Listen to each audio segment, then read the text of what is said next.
প্রতিদিন সকালে আমরা আবার জন্মগ্রহণ করি। আজ আমরা যা করি সেটাই সবচেয়ে গুরুত্বপূর্ণ। নিজে আমরা আজ যা করি তার দ্বারা আমাদের ভবিষ্যৎ তৈরি হয়।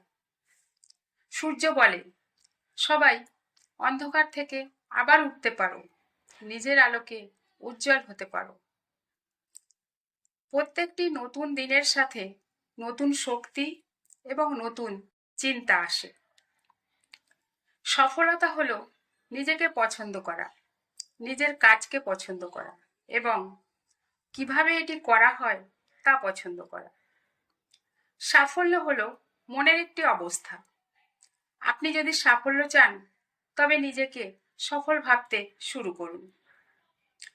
যখন প্ল্যান এ কাজ করে না তখন চিন্তা করার কারণ নেই, কারণ এখনো 25টি অক্ষর বাকি আছে। একটি হীরা নিছক একটি কয়লা যা চাপের মধ্যে ভালো কাজ করে। জীবনের সাফল্যের একটি রহস্য হলো একজন মানুষকে তার সুযোগের জন্য সর্বদা প্রস্তুত থাকা চাই। আমাদের সৃজনশীল জীবনযাপন করার জন্য জীবন থেকে ভুল হওয়ার ভয় কাটিয়ে উঠতে হবে। যে ব্যক্তি একটি ভুল করেছে এবং এটি সংশোধন করেনি, সে আরেকটি ভুল করছে। তিনি একজন জ্ঞানী ব্যক্তি, যিনি তার যা নেই তার জন্য দুঃখ করেন না, তবে তার যা আছে তার জন্য আনন্দ করেন।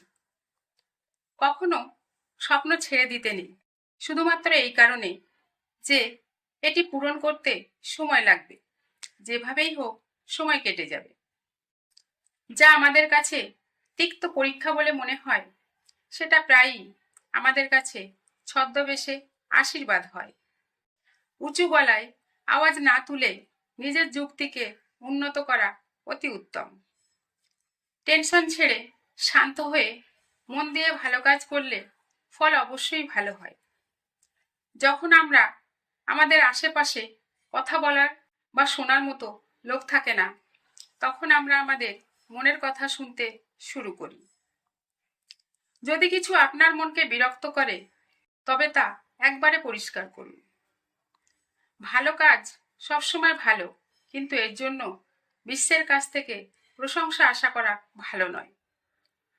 কখনো কখনো অপমান বেশিরভাগ অজানা দিকগুলোকে আলোতে নিয়ে আসে। অন্যদের কাছে সাহায্য চাওয়া থেকে অন্যদের সাহায্য প্রদানের অবস্থানে নিজেকে উন্নীত করার চেষ্টা মহৎ কাজ।